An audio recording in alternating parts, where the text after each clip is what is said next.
Hello and welcome. My name is Alan, and today we will not be jumping into like Supreme Court or the executive office or Congress. I still intend to make those videos, but today I thought we'd start a series that we have been needing to do for a long time. Let's take a look at the U.S. Constitution.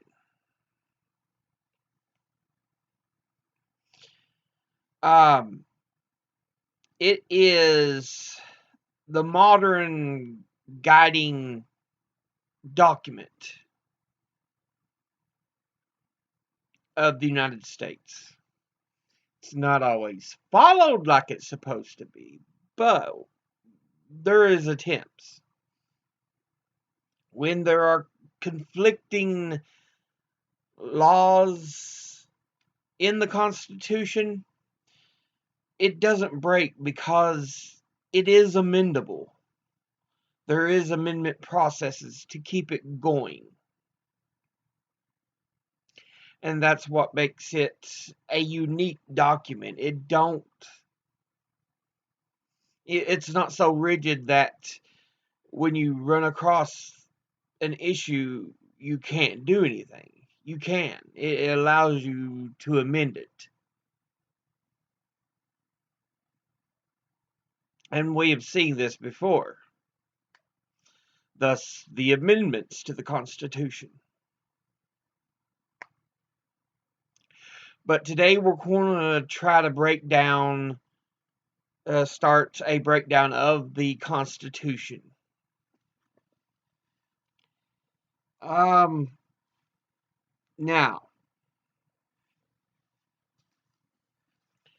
the actual Constitution is fairly long. You've got Article 1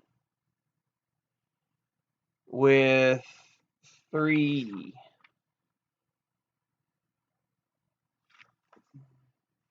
I must have multiple pages together here.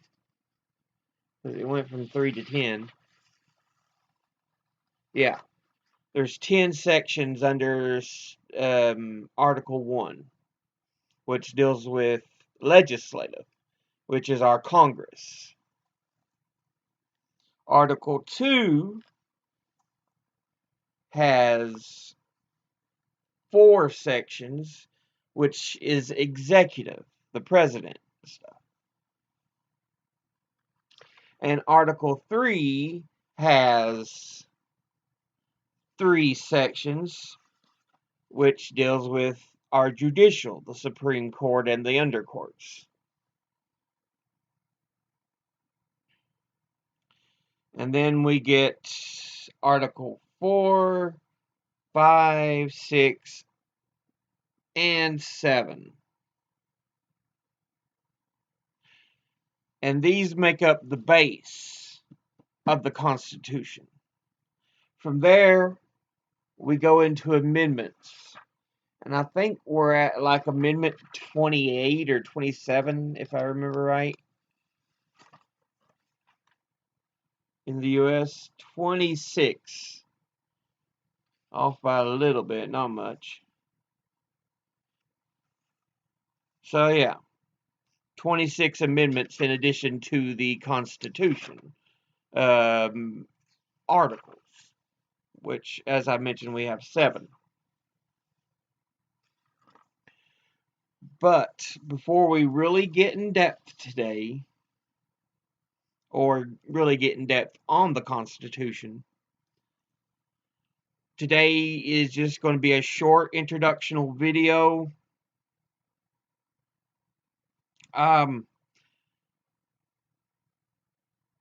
And as I've mentioned, especially when doing the Supreme Court videos, before the Constitution came the Articles of Confederation. It gave the states more power than the federal government, because at the time, there was more appreciation of the states than the United States as a home. Thus, while we see many people abandon the federal government and join the states, notably like Robert E. Lee went to fight for Virginia, even though he was the U.S., one of the top U.S. generals.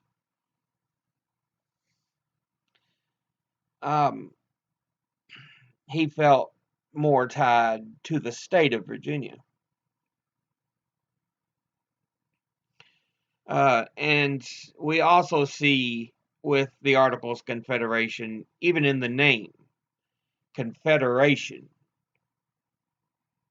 it's not meant to be, a singular object, just many objects joined together. So it wasn't really an idea of the whole so much as it was the many with a uniting issue, which at this point you have to remember is just because it's just after during and just after defeating the British to gain our independence. Now, 1789, I believe, is when the Constitution is written. Well, put out there to be adopted, let's say. But anyway, 1789, because we were having problems paying soldiers because several states had several forms of pay of tender they used to pay. A dollar from New Hampshire was different from a dollar from Georgia. That kind of idea. These states use different forms of tender, even though they all fought for the same purpose.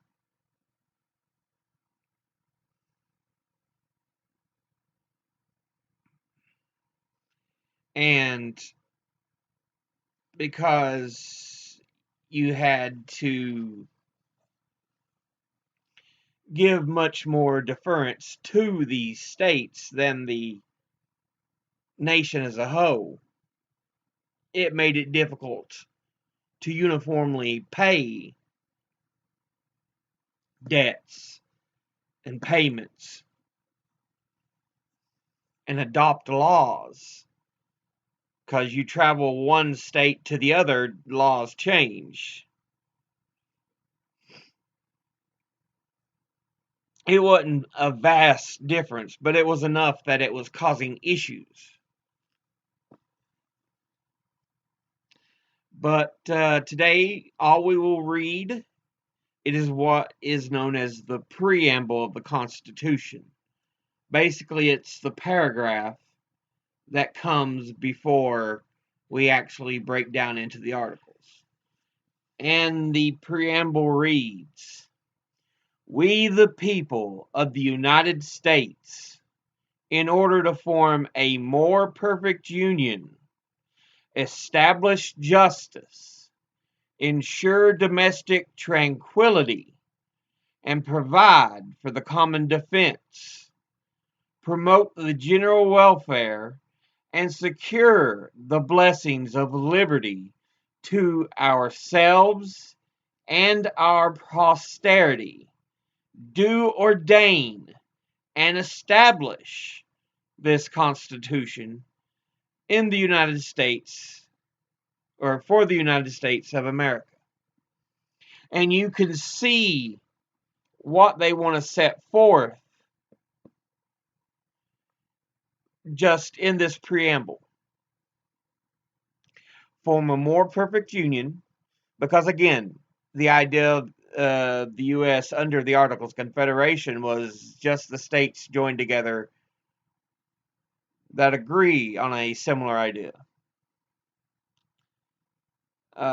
Established justice.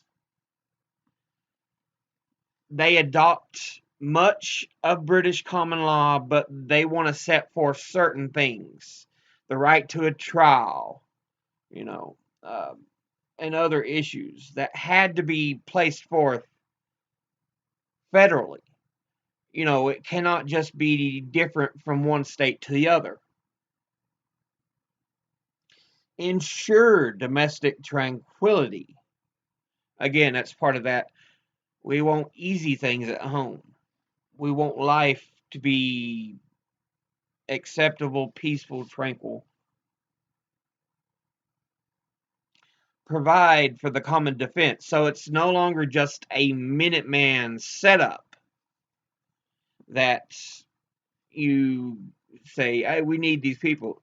No, we need to develop an actual military.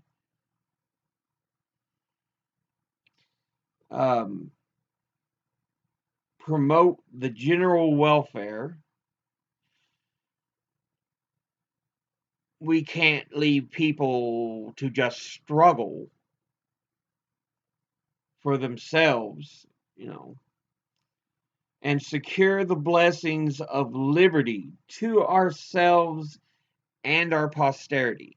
So, this idea of liberty and freedom, not only for themselves, but for the later generations. And thus establish this U.S. Constitution.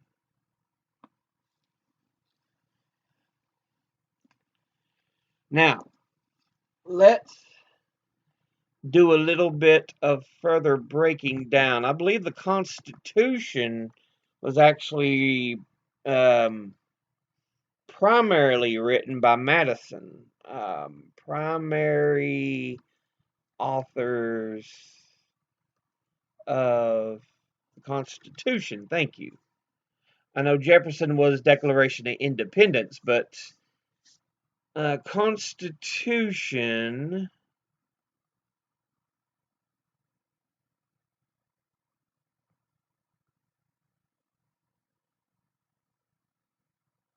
Let's see.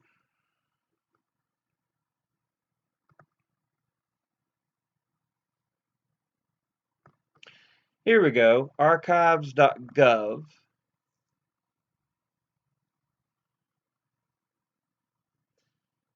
So this is straight from government list of things. It's talking about the founding fathers, meet the framers of the Constitution. Per archives.gov, the original states, except Rhode Island, collectively appointed 70 individuals to the Constitutional Convention. A number of these individuals did not accept or could not attend, including Richard Henry Lee, Patrick Henry, Thomas Jefferson, John Adams, Samuel Adams, and John Hancock. In all, 55 delegates attended the Constitutional Convention sessions, but only 39 actually signed the Constitution. The delegates ranged in age from Jonathan Dayton, age 26, to Benjamin Franklin, aged 81, who was so infirm that he had to be carried to sessions in a sedan chair.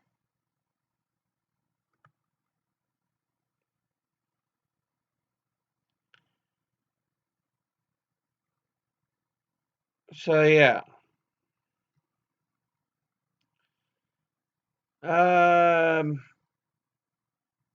Index of the framers of the Constitution. Representing Connecticut, we have Oliver Ellsworth, which if you've been reading my watching my videos on the Supreme Court, he was I think the third Chief Justice. uh, Samuel William Samuel Johnson, um, and Roger Sherman. From Delaware, we have Richard Bassett, Gunning Bedford Jr., Jacob Broome, John Dickinson, and George Reed. From Georgia, we have Abraham Baldwin, William Few, William Houston, William L. Pierce. From Maryland, we have Daniel Carroll, Daniel of St. Thomas Jennifer, Luther Martin,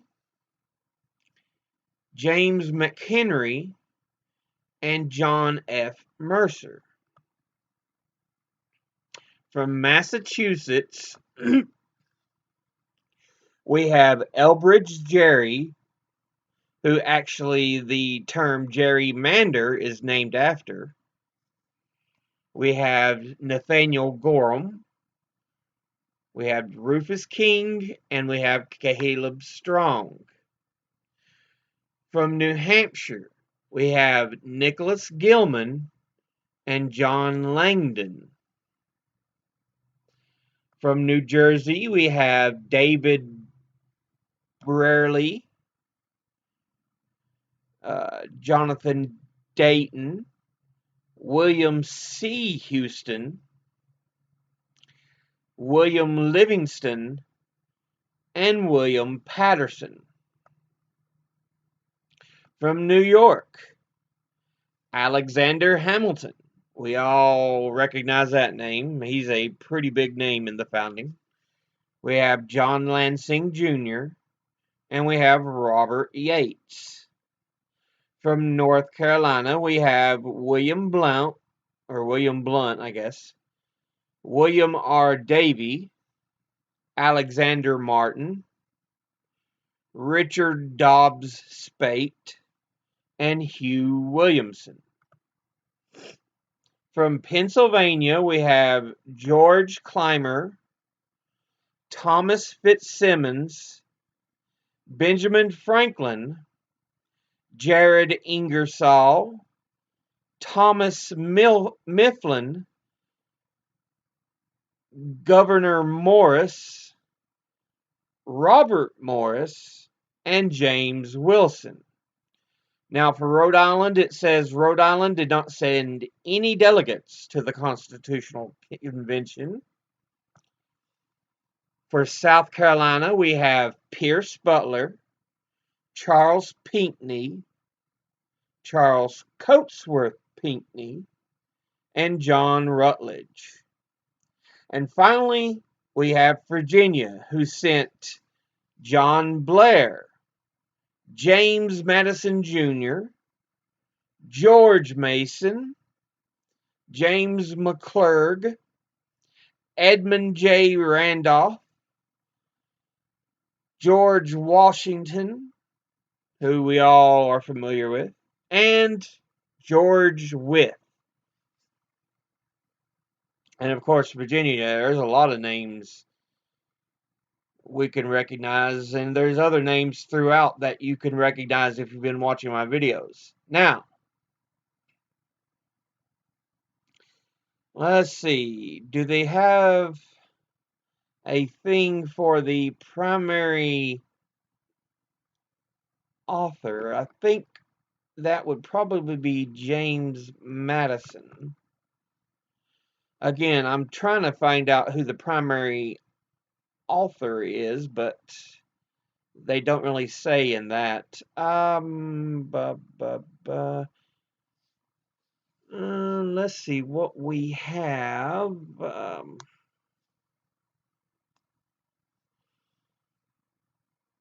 Let's see, 1780.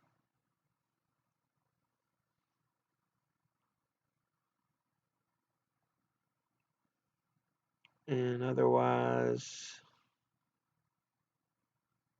instrumental to the okay, so He was highly instrumental to the convening of the Constitutional Convention in 1787, and had also written extensively about deficiencies in the Articles of Confederation. So he was one of the main arguers against the Articles of Confederation itself.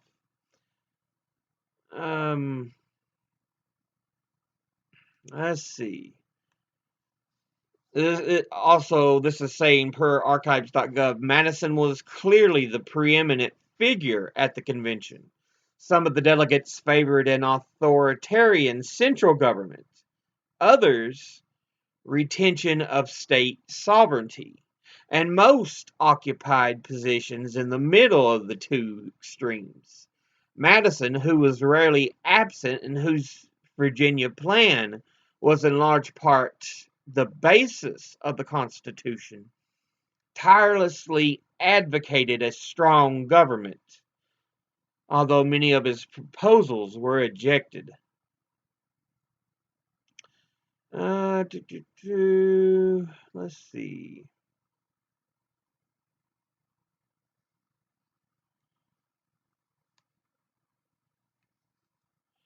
Alright, it don't really say anything else about his dealing with the U.S. Constitution. Let's see if I can find anything else on the subject. Come on, there we go. Computer's running so slow. Now, we shall look at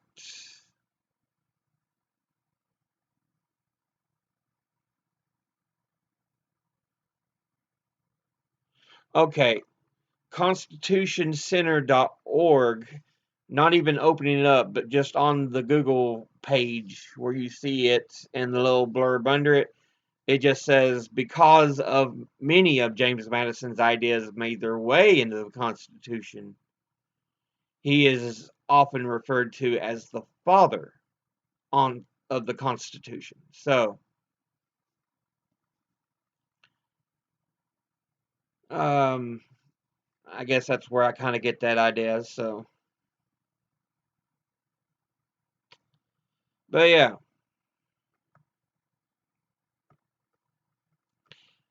But that's kind of it for today. We just wanted kind of an introductory look at the U.S. Constitution.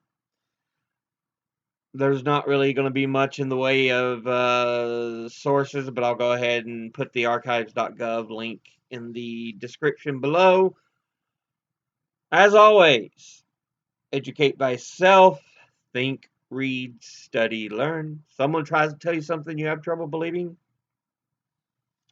ask them to cite their sources. I'll see you all in the next video. Until then, later.